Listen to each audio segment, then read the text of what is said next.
Someone asked me one time, how do you make those perfect miter joints? I told them if I ever made a perfect joint, I'd call them and tell them how I did it. But I want to share with you about 5 tips that'll help you to get the very best joints that you possibly can. The first thing I want to share is, this isn't a chop saw, it's a miter saw. I see people come up and as soon as they put the board in there, they start the saw and just slam it into the cut. When you slam the blade into the board like that, you take a chance on damaging the board, the blade, the saw, and maybe even yourself. So give the saw and the blade a chance to do their work.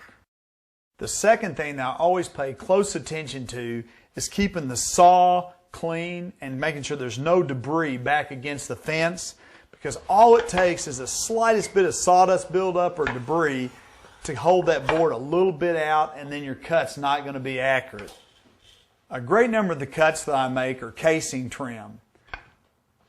I always want to make sure that when I'm cutting a piece of casing trim, I'm actually cutting an angle that's going to shear the grain of the wood, not tear it.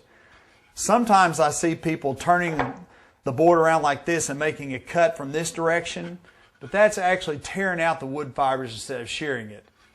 Try this sometime. Make a cut like this and then run your finger backwards. You're going to feel all those grain trying to raise, and then go this way, and you'll see that it's a lot better to cut this way where you're shearing the fibers of the wood.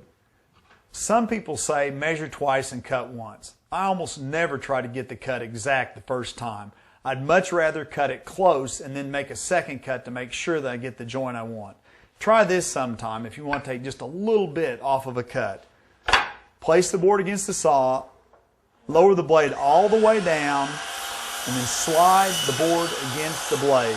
When you raise up and come back down, you're going to find that you take just a little bit off the board.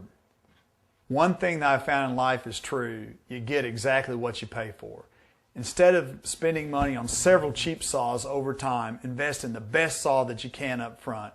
Then once you've got the best saw that you possibly can, start using the best blade that you can. This is the blade that I use. When you put a blade like this on your saw, there'll be a noticeable improvement in the quality of cuts that you get.